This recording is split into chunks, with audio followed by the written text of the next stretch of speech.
Okay. All right, well, welcome everybody to the virtual dialogue seminar today, Education, Skills, and Innovation for Development in Latin America. My name is Colin Deeds. I'm the Assistant Director at the University of Arizona Center for Latin American Studies. I'm filling in for today for Dr. Matias Bianchi, who is undergoing surgery on his Achilles heel. As we speak, he's in the operating room. So we wish him the best and a speedy recovery at that. This event is organized by the Center for Latin American Studies and the Asuntos del Sur think tank, with the generous support and the participation of the Confluence Center for Creative Inquiry, the Eller College of Business, and our partner institutions that are joining us today, whom I'll mention in just a moment. A special thanks to Eric Franke for his assistance in organizing the event today and for all his hard work up here as we iron out the technical difficulties. And thank you all for being here with us today. So these virtual dialogue seminars will focus on the roles of education, skills, and innovation, and their necessity for ensuring development in Latin America. So Latin America's economic growth rate fell to less than 1.5% last year in 2014, and is a signal of a slowdown of the dramatic growth experienced in the first part of the 21st century. The latest OECD, or the Organization for Economic Cooperation and Development, in Latin America's outlook, argues that the key to promoting equitable economic development and growth in the region lies in focusing on education and the production of skilled workers. So this discussion will be centered on assessing the role of education, skills, and innovation in Latin America and the strategies necessary to foster economic security in the region. So today I'm really glad that we have with us a very expert and diverse panel featuring Dr. Carlos Alsua to my right. He's a senior lecturer at the McGuire Center for Entrepreneurship here at the University of Arizona at the Eller College of Business. He has experience from many continents in a mix of both public and private sector posts that have led him to Chile, Mexico, Peru, Russia, Thailand, China, and beyond. And so we're really glad to have him here with us today. We also have on the Google Hangout with us Dr. Jeff Dayton Johnson. He is the Vice President for Academic Affairs and the Dean of the Middlebury Institute of International Studies in Monterey, California. So he served as a senior economist at the OECD and the head of the Americas desk there. And then finally, joining us from Paris is Dr. Jose Ramon Perez, and he's a senior economist at the OECD with the Latin American and the Caribbean unit. He is particularly an expert on emerging markets, and as I mentioned, he joins us on Google Hangouts from his office there in Paris. We're streaming everything live online today, and we're going to have a report that can be downloaded at the LatinAmericanEconomy.org and the Outlook. Oh, that's the OECD report, I'm sorry. It can be downloaded there at the website that we'll send out to the class as well. So we're going to start off with Dr. Carlos Alsua here to my right to talk a little bit more about education skills and from his perspective and ideas for further development in Latin America. So thank you, Carlos, for being here. Thank you. What I would like to share for a few minutes just to bring to the table, especially from a business perspective, and education from a higher education perspective, because elementary, secondary education, that's probably room for other time, at least from my perspective. At least from the higher education perspective, what I wanted to point out is that Latin America has been, over the last 15 years, and you introduced us as now starting slowing the economic growth, but it still has been a success story. And even though I might be preaching to the choir here, I think it's good to point out because, especially in the United States, and most of the speakers here, two out of three were in the U.S., we tend to be sometimes very fat-focused, depending on what part of the world is growing or what part of the world is interesting. I'm old enough to remember when in the 80s the flavor of the decade was Japan. So here in the U.S., business schools, we're speaking from the point of view of business schools would focus on Japan, everything was Japanese, learn Japanese, have them do everything about Japan. After a small hiatus in the early 90s, especially after NAFTA, the North American Free Trade Agreement, we moved from about 1999 up until about now with China. And China is the flavor of the month. And students want to learn about China. They want to learn Mandarin. And it's very interesting to focus a lot on that because, of course, China is far away, and because it seems that a lot of the media focus, both expert media and non-expert media, tends to focus on China as the growing flavor. But very few people realize that we have some China, not China-sized, but China-like success stories in Latin America. For example, in the case of Peru, Peru has been growing over the last roughly 12 years or so at rates that are similar to those of China. So I'd like to go over different success stories that we've noticed, that we've seen in Latin America. And not everything is a success story. Not everything is a success story. Oh, hear my voice. Not everything is a success story, but there are some really good ones there. And I think it's worth to point out. For example, actually, beginning with South America, the case of Peru. Peru has been growing in many ways like China has been growing over the last 12, 14 years. Those of you who had the chance to go to Lima, let's say in 2001, forget about the 1990s. It's a completely different world. Especially early 1990s, it was more similar to Iraq than it was to present-day Peru. Lima was, Peru in general was. But if you have a chance to visit Lima, let's say in 2002, and you go to Lima today, you will see it's almost like a complete different world. How Peru has evolved, how it has developed, and how that level of wealth and growth has moved away, not just from Lima, but also different regions of the country. Now, there's much to be done, but there's also much to be done in China, by the way. Right? Sometimes when we look at Latin America, since they're our neighbor, we tend to also focus on everything that needs to be done. But don't forget that there's also a lot to be done in Asia. In many ways, a lot more so than in Latin America. And the growth has been amazing. Over the last 3 years, I've been very actively involved in Peru, and especially in higher education, and especially business education in Peru. And the demand for these Peruvians that are either moving from the middle to the upper middle class especially. There's a huge range of people that have moved from poverty levels to what you would consider middle-ish class, but also the movement has gone from middle class to upper middle class. And there is a demand for high-skill education. And interestingly enough, in countries like Peru or Chile or even Colombia, or in some ways Mexico, they assume that certain types of education is a commodity. That the government, they assume that the government doesn't have the resources, doesn't have the need, or has other priorities besides providing highly skilled, high-level, higher education. I'm talking about higher education. And they're willing to pay the money. And they're willing to pay the money for it. And I can tell you, to give specific examples, again, questions and answers, that over the last 2 years, how the demand has been great, that we almost haven't had enough professors to be able to satisfy the needs of middle and upper middle class Peruvians that want to go to master's degrees. Again, this is my area in business, or bachelor's degrees with an international quality, and they're willing to pay a high price, because now they have the money. They really do. Another example, of course, the poster child of capitalism over the last, since 1982, has been Chile. And Chile has some education issues. I spent a lot of time in Chile. I've lived there full-time, working there full-time these previous 2 years. And there is a lot of, education is a big conversation in Chile. But especially at the middle, at the elementary level and the secondary level. But the state in which Chile right now is not how we're going to alphabetize our population.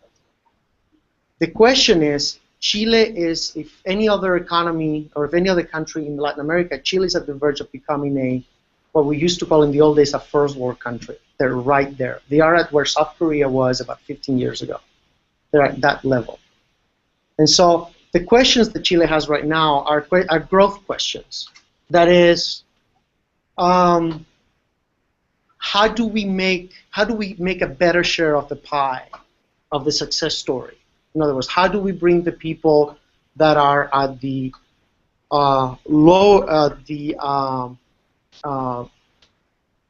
most disadvantaged levels of society into the middle class and into the high-level, high-quality levels of education.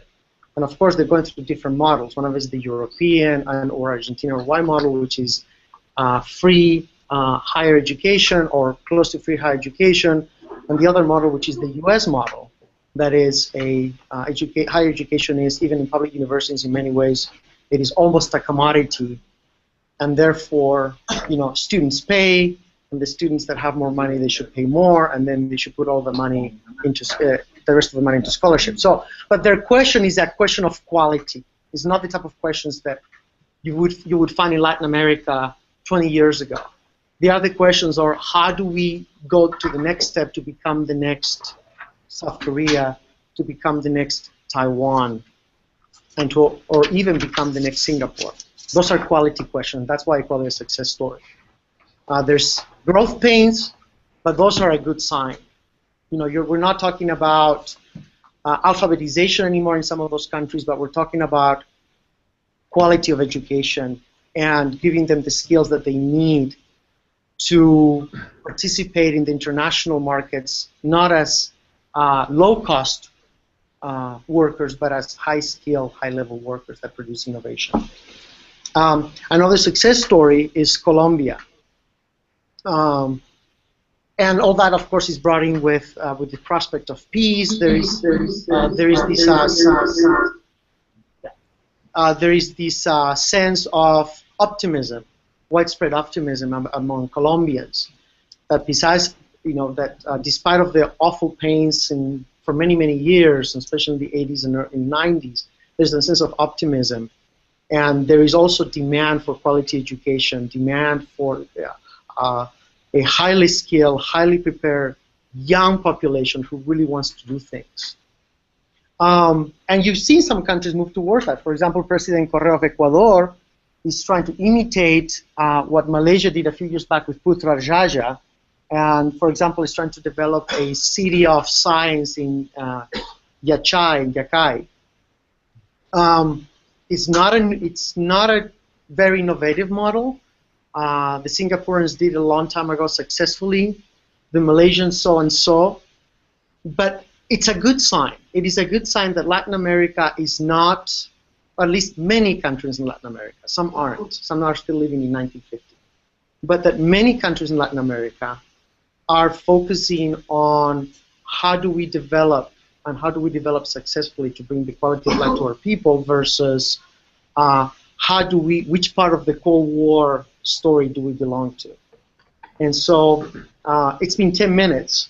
I could give other examples, but I think I want to leave it here with success stories of how the needs for innovation, how a lot of good things are being done in Latin America, and how many success stories are coming out of Latin America. And sometimes we don't hear those very much here. We don't hear the success stories, and many times these are false. Including Centers for Latin American Studies, but also schools in the U.S. and also media in the U.S. and in other parts of the world that focus on, on certain aspects of the story, which is valid, but don't also focus as much on the success stories like we do perhaps with Asia or other places. So I don't know. It's been 10 minutes, so I think it's enough for other people to contribute. Perfect. Well, thank you very much, Dr. Alsua. We appreciate your comments. Next, we'd like to hear from Dr. Jeff Dayton Johnson. Again, he's the Vice President of Academic Affairs and Dean of the Middlebury Institute of International Studies in Monterrey. And he'll be joining us on the line here. You should be able to see his picture there. And welcome, Dr. Dayton Johnson. Thank you for being with us today. Thank you. First, can you hear me? Is my microphone working? Your mics. No? Let me try a different... I can hear you, Jeff. You can? Oh, okay, good, good. Yes. Then I will continue to speak. So I'm really delighted to have been invited to join this panel, and I'm particularly delighted that Carlos began with success stories, because I think that those of us who are passionate about the development of Latin America that's part of our responsibility, is to celebrate success stories where we see them. I worked for many years, as was noted earlier, where Jose Ramon works now. I worked at the OECD Development Center, and I was among the folks who started this project, this publication that is the basis for our discussion today, the Latin American Economic Outlook. And like Jose Ramon, I had to go all over the place, not just in Latin America, but also in a lot of OECD countries, to present our analysis of what was going on in Latin America and what was going on in not just in short-term economic terms, but what was going on in terms of the development prospects of the region. And like Carlos, I found myself frequently working hard to celebrate a lot of the examples of innovation of various kinds that were happening in the region. So I think that's a great way to set the tone for this conversation.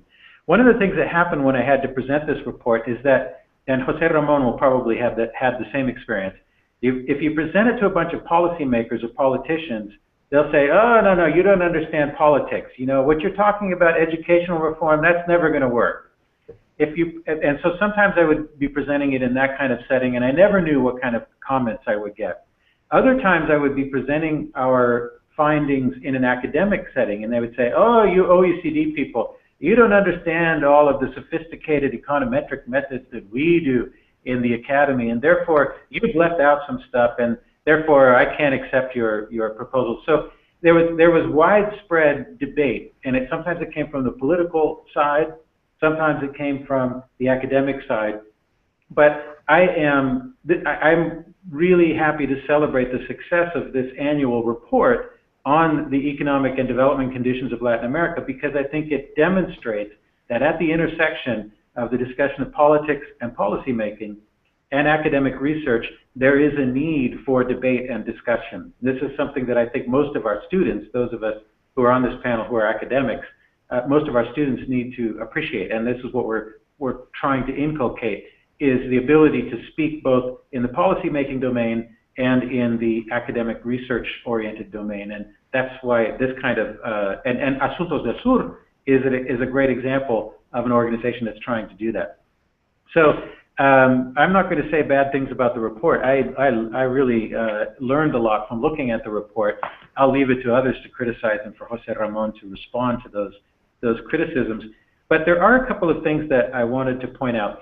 You know, that in spite of the rapid growth that we've seen in a lot of Latin American countries, this report sketches in broad brushstrokes a macro picture which is more depressing now than what we were looking at 5 or 10 years ago in Latin America, and that many governments in the region are trying to rejuvenate economies that have depended on a natural resource export-based model of growth, which for the time being is kind of exhausting itself. And so this is the background for the report's focus on education, innovation, skills, that what forward-looking policymakers in the region need to do is they need to say, this natural resource export-based model of growth is not sustainable in the medium and long term. And we need to have a skills-based, education-based model of development that can, over time, supplant the existing model of growth. I know these are broad brushstrokes. There's lots of economies that don't fit the caricature that I'm painting, but a lot of them do. And this is a place where the OECD has a lot that it can say. One of the things that I remember working on quite fondly when I was part of this group at the OECD, looking at Latin American economies, is the so-called Pisa Study. And the Pisa Study is a multi-year survey of test results, basically, of 15-year-olds in over 100 countries. There's a lot of details looking at the 9 Latin American and Caribbean countries that are in the Pisa study in this year's report that many of you have seen. There's a couple things that we analyzed in the past in this group using the Pisa results that I just want to put them on the table as part of the debate in the spirit of inspiring a policy-making debate and making recommendations for policymakers. One of the things that that we found when we looked at the PISA results is that you're looking at test scores, and these are really well-developed tests. These are really well-developed assessment tools for looking at student performance for a nationally representative sample of students in many, many countries, including 9 Latin American and Caribbean countries. And one of the things that's great about this indicator is that you're not looking at spending per student. You're not looking at the share of the government budget that goes to public education. You're looking at how well students do on tests. So it's performance, it's output rather than inputs in some sense. And that leads to some interesting things. One of the things that we found is that if you look at countries around the world, spending per student varies quite a bit. Countries that governments that spend more per student tend to have higher test scores on the PISA, in the PISA exams.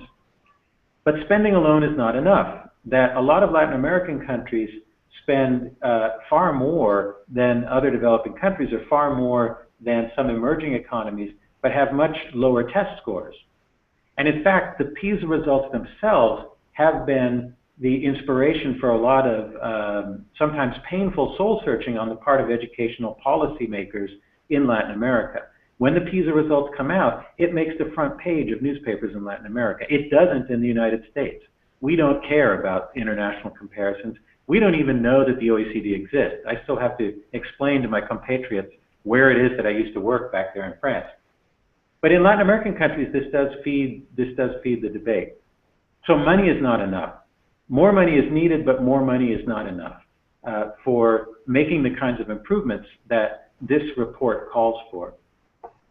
There's a second finding, and this is really I think the second finding that I will underscore and then leave it to others to take up the debate. A second finding that is repeated and refined in the analysis in this year's report, which is that if you look at all of the countries that are in the PISA study, rich and poor countries, Latin America, Asia, Africa, Europe, North America, there's not a trade-off between equity and efficiency in education spending. That is to say, there are some countries that have very high test scores on average among their 15-year-olds, but also the test scores are equitably distributed in the population. Technically speaking, the way this is measured in this year's report, and I really like this, is how much of the variation among the test scores of 15-year-olds can be explained by variation in their socioeconomic status. In some countries like Finland, basically, if you're the son of the Prince of Finland, not that there's a Prince of Finland, but you know, if you're from an elite Finnish family, or if you're from a very humble Finnish family, very little of the difference in your test scores can be explained by the difference in your socioeconomic status. There are other countries, however, where a great deal of the difference in test scores can be explained by differences in socioeconomic status, and where the test scores on average are lower. The United States is among those countries. If you think of a quadrant of countries like Finland that have a lot of equity and high test scores, Canada is up there, Korea is up there.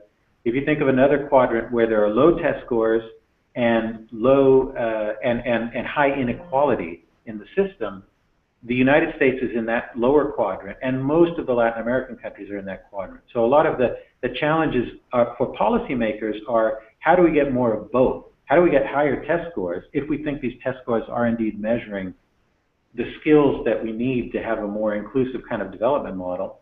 But also, how do we get those test scores to be more equitably distributed across the population? Meaning, how do we reduce the bias, the inequalities in the system? That is a pending issue for the United States. It's a pending issue for a lot of Latin American countries as well.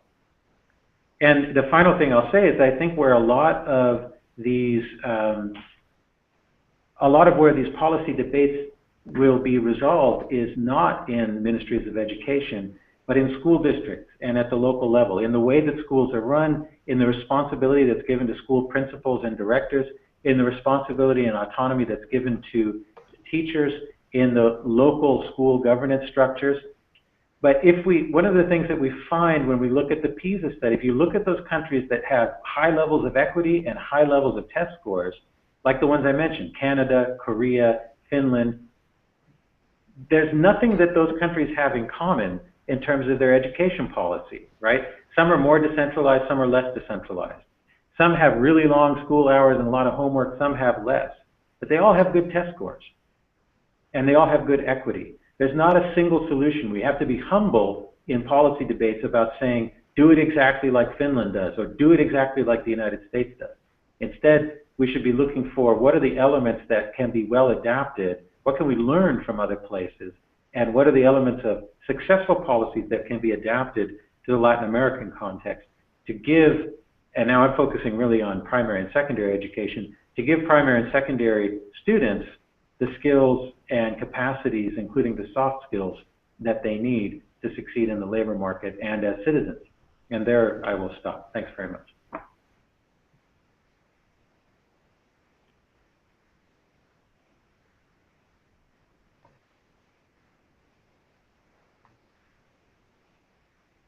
Current author and employee of the OECD, Dr. Jose Ramon Perez, who's a senior economist for the Latin American and Caribbean unit, and he's joins us from Paris now. So Dr.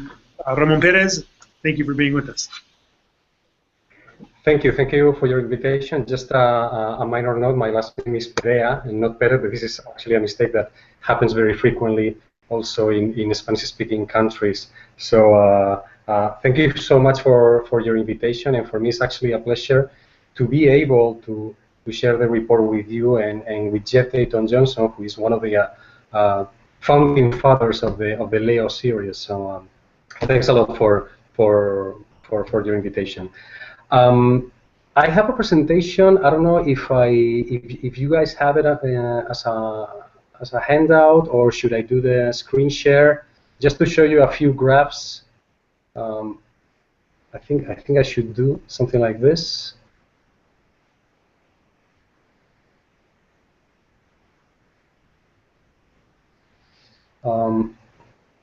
Yeah, no, I don't know if this is working well.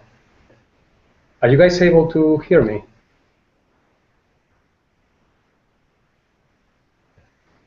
No. Can you guys hear me? I don't hear anybody there.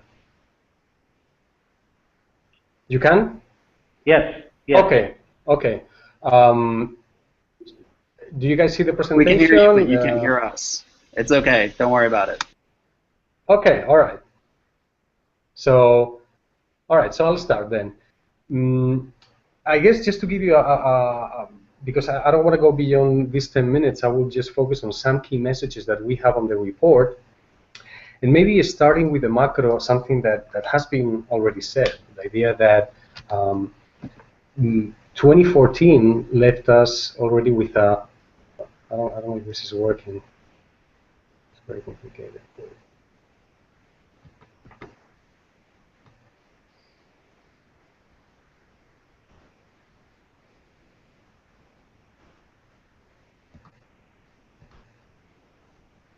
Okay. So, as I was saying, 2014 left us already with a situation that we haven't seen in Latin America for the last 10 years. The idea that Latin America grew below the OECD for the first time in that decade. This year, 2015, will repeat that event, and even that gap between Latin America and the OECD will enlarge a little bit. We expect something like a 2.3% for the OECD and 0.8 for Latin America. This comparison essentially suggests two ideas, both of which I think leave Latin America in a rather unfavorable situation. The first one is the reversion of the progress in income convergence with advanced economies, and even though this progress has been modest, despite the phenomenal rates of growth that we had during the 2000s, there has been some progress, and actually countries like Chile or Uruguay, as I think Carlos mentioned the case of Chile specifically, have been able in the last few years to actually join the ranks of the high income club and leave the so-called middle income trap, if that type of trap exists. But leaving arbitrary thresholds behind, what I think is more important, and for us is certainly more important, is the idea that the potential growth of the region is below the usual estimates that we saw merely 4 or 5 years ago. when people and when a lot of analysts were talking about potential growth rates in close to 4%, most likely the reality is that we are close to rates that don't go above 3% for the region, and many countries are actually below that. So in this context, with this type of growth rates, I think it's going to be very difficult for some countries to alleviate the poverty problems and the inequality problems that they're facing. So this is more or less a situation, obviously, when we take it as an aggregate. If we go to if we go country by country, the degree of heterogeneity is actually rather large, and it is hard to talk about an average Latin American country. As you can see in that graph, countries from the Pacific Alliance in 2015 will do significantly better. Peru, Colombia, even Mexico or Chile, even though the latest revisions in growth forecasts for 2015 have been, in all cases, downward. At the other extreme of this growth distribution, countries like Brazil, Argentina, and especially Venezuela, which is actually enduring already a significant contraction in activity that will worsen further, close to 5% of GDP in 2015. We can actually, if you want, later on go on more on details on that. But if you allow me just to get already into the thematic chapters of the report, I think that need that we identify for the region to improve productivity levels and the distribution of economic returns in a way motivated our focus on skills and education, because in a way this topic really touches upon those issues. There's clearly a productivity side, but also a distributional side, and we cover the report precisely in this dual manner.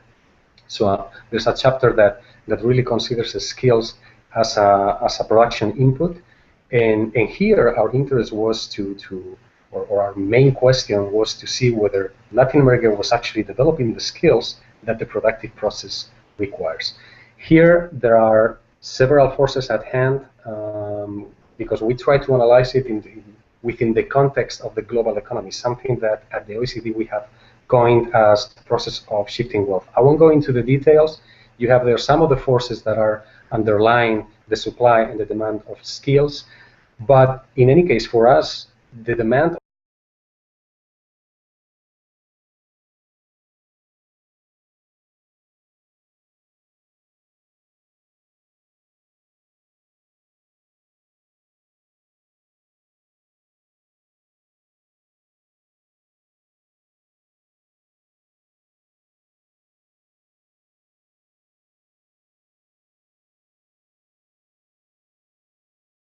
36% of the firms surveyed find themselves with performance obstacles because they don't find the skills that they need. And this difference is remarkable when we compare it to certainly the OECD, but also other emerging areas.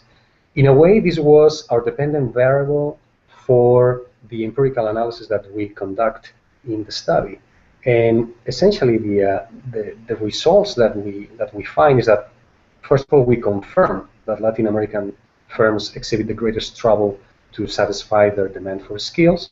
And when we compare to our control group, which was East Asian firms, and in terms of odds ratios, that probability is huge. It's something like about 13 times greater in Latin America than East Asia.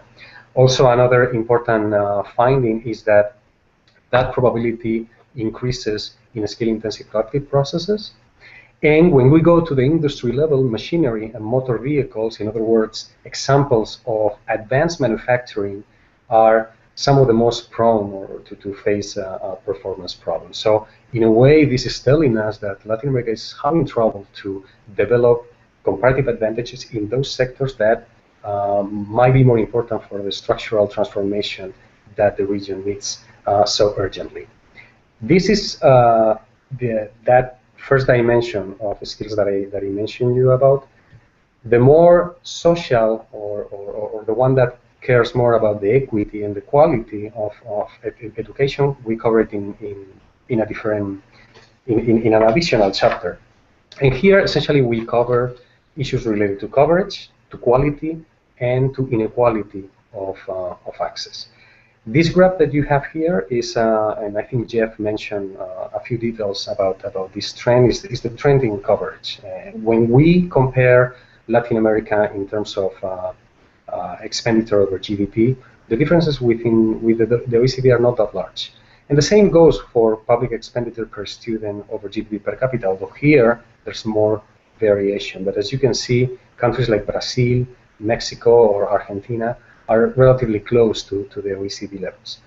Where we see more differences are in the way that these budgets are allocated within educational levels. And here, in general, what we see is that primary and secondary levels are, in a way, at a marginal position when we compare to tertiary education. Some of the recommendations that emerge from these kind of trends is that there should be a greater effort in primary and pre-primary education, because in a way, this early intervention determines the future performance for students.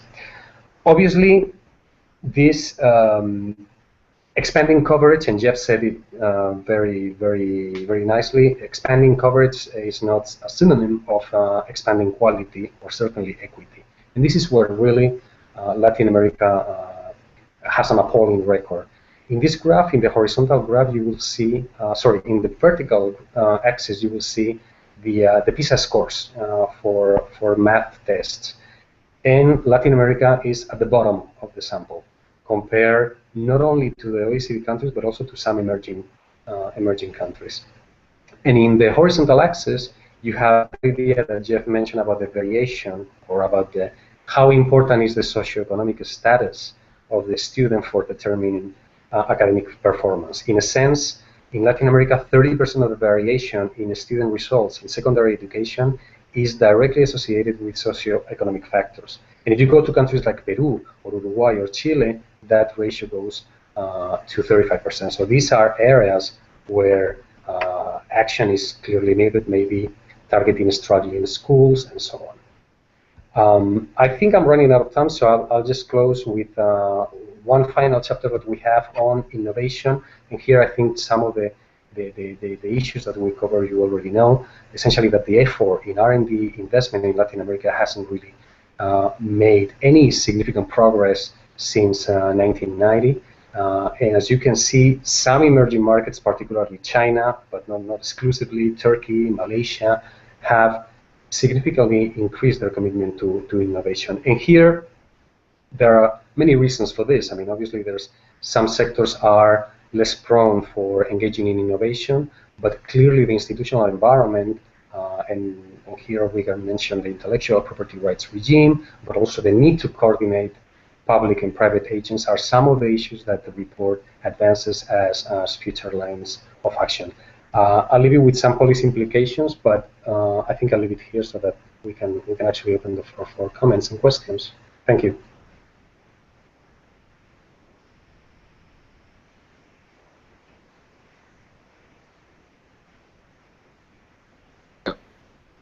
All right. Well, thank you very much. We appreciate the overview of the report and some key highlights of it, right, in terms of the education gap, the innovation, and then this need for more research and development, investment in Latin American countries, right?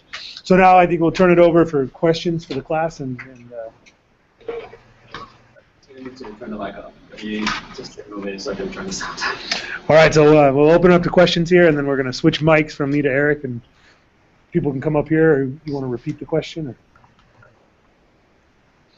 All right, audience.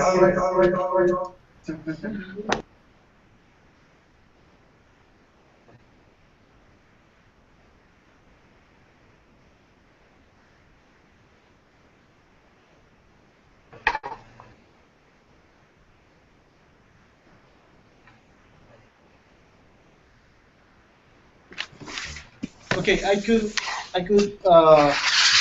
share that there are comparison with Asiatic countries, but you probably know that they had a very different project of development, which wasn't under the condition of FMI or World Bank. So I think the comparison between Latin American countries and their development, it's we should be a little more careful about this kind of comparison, especially in the educational field, and more specifically in the Chile case. This is, for me, from my point of view, was a market-led project of educational development. You know that there are nowadays a huge mass of households in debt because banks supported new project of education or higher education in Chile. That is a huge problem right now in Chile. So it's only grow in the coverage, but there are serious problems about what kind of educational project it was the Chilean case. Secondly, I think I didn't hear about institutions. Market-led growing can be discussed, but beyond this kind of discussion, you really need institutions in order to regulate, in order to drive a market-led project. That is the case, again, in Chile. There wasn't a strong institution in order to understand a process of educational mobility in Chile. So right now, it's not only how we can share the cake or the wealth. It's also a in-depth households, in-depth students, in-depth professional right now. That's my opinion. Actually, I don't have a question. What was the question exactly? No, it's only my opinion. Oh, okay. And as a disclaimer, Ricardo is a Chilean himself Yes, and a graduate student in sociology. Yeah, I could tell by his accent.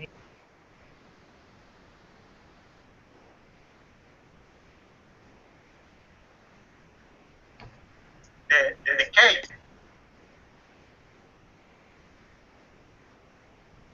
is also a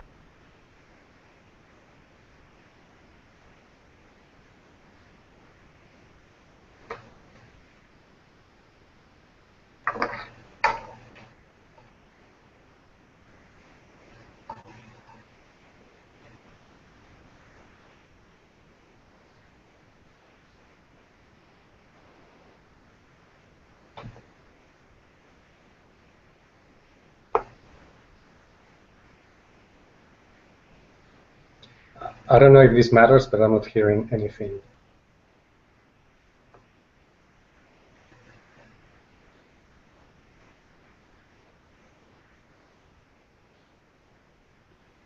Singapore, South Korea under Park Geun-hye, and Taiwan under Generalissimo Chiang Kai-shek and others, they used to use the old growth term called state-sponsored capitalism. In other words, which was in a way a form of national socialism. And I'll leave it there. I meant to say what I said. Which, some of them might have argued that had to do with economic development in the 50s, 60s, 70s, and 80s to lead it till today. But that will leave it up to the economists to talk about that. I'm not an economist. Some people may also argue that in the case of Chile, it was also a form of state-sponsored capitalism. But again, this, somebody could write a probably doctoral thesis over it. In the terms of the Chile discussion, of course, we don't have Giorgio Jackson and Camila Vallejo here to participate in the discussion. That's an argument that it is an issue, and it is a very talked about issue, and is a very valid issue, and it's a very serious issue in Chile, and I'm sure in other countries. In the specific case of Chile, though, if we take away our own ideology, which whatever that means, and our own bias itself, if you look at it from an outsider's perspective, if we can remove ourselves emotionally from the nature of the discussion and see why they are discussing, and I use the term they on purpose, what they are discussing, what they're discussing, if you notice, it is an issue of the quality of education. So it is almost a more elevated issue in terms of how are we going to provide more social equity, more badly needed social equity through education. Educación gratuita y de calidad, that's the motto. That is, from a success story perspective, that is, in my opinion, that is an increase in the level of the quality of the argument, of the level of the challenge. And I wanted to make that from a positive perspective. The fact that all those things are being talked about families being indebted as they go into education. By the way, we talk about it here in the U.S., although it is a different, of a different size in a way. But the fact that we're talking about that specifically, that already implies a higher level or a higher quality level of challenge, which in itself is a good sign, I think. I don't want to be the Pollyanna here and everything is right, but I think that Latin America, and perhaps by some biases of including some books that have become the gospel in many ways, discussion since 1972, I think sometimes we are skewed a lot in terms of the victimism / what we need to improve perspective, which is valid, right? There's a lot of things that need to be improved, but we don't always focus on the things that we're doing or the things that are improving itself. So that's why I wanted to bring a different type of argument as well. And the need for institutions, I think that's more of an ideological and also a discipline focus. My grandmother, who didn't go past 8th grade education, she used to say, if you go to a doctor, if you go to a carpenter for advice, he's going to remind you, he's going to advise you to saw something, right? Because that's what carpenters do. If you go to a surgeon for advice, he's going to recommend to operate because that's what surgeons do. If you ask a nun for advice, she's going to recommend you to pray because that's what nuns do. So if you ask a business person for advice, she's going to give you a certain type of advice. If you ask a sociologist for advice, he's probably going to give you a certain type of advice. But I think that's more of a discipline bias as well. The need for institutions, I think that's also a discipline-based argument. Some people might think that the institutions need to have a major focus. Some other people actually think that institutions are corrupt, and absolute institutions are corrupt, absolutely. And so things need to come down from a more organic level. But I think that's more based in economics. Yeah, that's. Then you draw it. Yeah. Not social. Yeah, that's but we also have to see what when we read anything for our own research, or we read our own things, we also have to be mindful of our own perspective, right? Our own paradigm. And we all have our own. So yeah, that's very, very valid discussion. Yeah. Turn the mic up.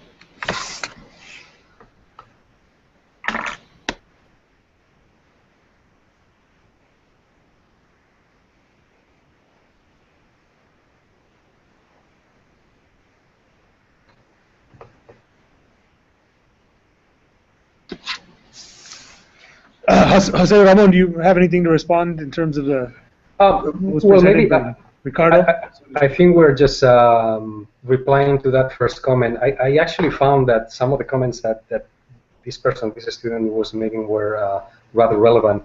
Only 2 points. In terms of the importance that education has, or the way I feel it as a person that actually goes to countries and present this report, clearly education for Latin American society has, the importance of education has increased dramatically, and we can actually relate that to the emerging middle classes or the prospects for social mobility. But the reality is that public and private investment, which is also very important in Latin America these days in education, have increased dramatically. And this is clearly a sign that people see education as a way for social mobility. Policymakers are also very interested in this. And in fact, when I think of a topic that really brings policymaking consensus of the importance of focusing on targeting policies towards this objective, skills and education comes first. When you do that, and you have the historical experience of Latin America as a region that hasn't put the skills to work, I think it's only natural to focus in Asia, to look for examples, to look for benchmarks. And in a way, this is what policymaking policymakers in Latin America are doing.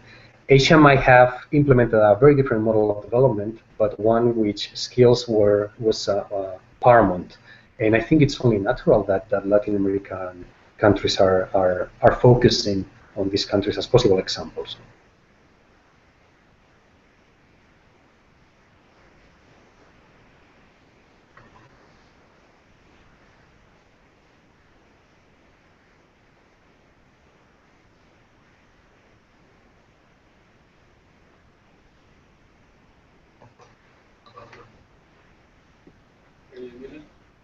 No, one new. You're muted. So in the United States, we've been hearing a lot about this Trans-Pacific Partnership and the agreements, the new authority for fast-tracking that Obama has been provided by the Republican-dominated legislature here. What types of impacts do you think that this new trade agreement might have on some of the issues that we're talking about in terms of education and development and innovation in Latin America? Maybe Jose.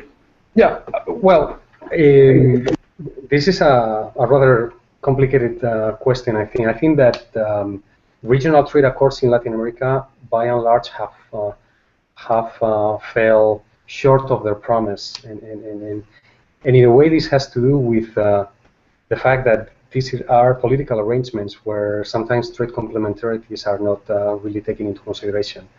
I think that the new schemes that are coming into play, the Pacific Alliance probably is one of the best examples, are changing a little bit the way these things are done, because they're much more comprehensive in nature, and they actually involve much more than only trade. It involves exchange in education, for instance. So I think for some of these new schemes, and in particular the Pacific Alliance and the TPP, that could actually bring some fruits. One, the case of the Pacific Alliance, because it involves much more than trade, and in the case of the Trans-Pacific Partnership, it is because there already exist some trade complementarities that have been developing simply by the force of nature, if you will. This doesn't happen in other regional trade accords.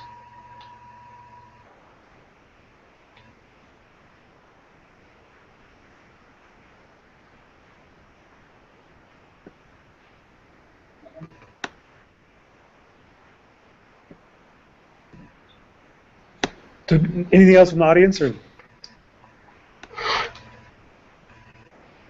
No, I think these discussions are very relevant to us here at the University of Arizona. I don't know how many people are aware of the fact that the university is recruiting heavily in Latin American countries for international scholars, right? Particularly Brazilian students with the Brazil Science Without Borders, the CAPES program that is fully funding Brazilian doctoral students to come over. The university's really, competing for these students to bring them here, to train them here on campus, right? More recently, the University of Arizona announced a new UNAM, the University Autónoma de Mexico Studies Center that will be based here, right? And I know that the UNAM is really interested in the University of Arizona's strengths in terms of science, technology, optics, engineering, and is really trying to make crossroads and partnerships here with our university here in Tucson. So I think these issues are extremely relevant and important, and will be playing out here in the future. So I thank you once again for joining us, Jose Ramon, Carlos, Alsua, for being with us today, and thank you very much, and we'll be in touch. Thank you. Thanks.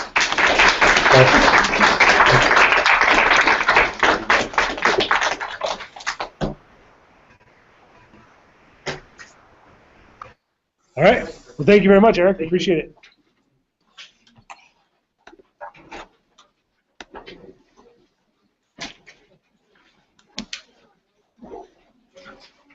All right.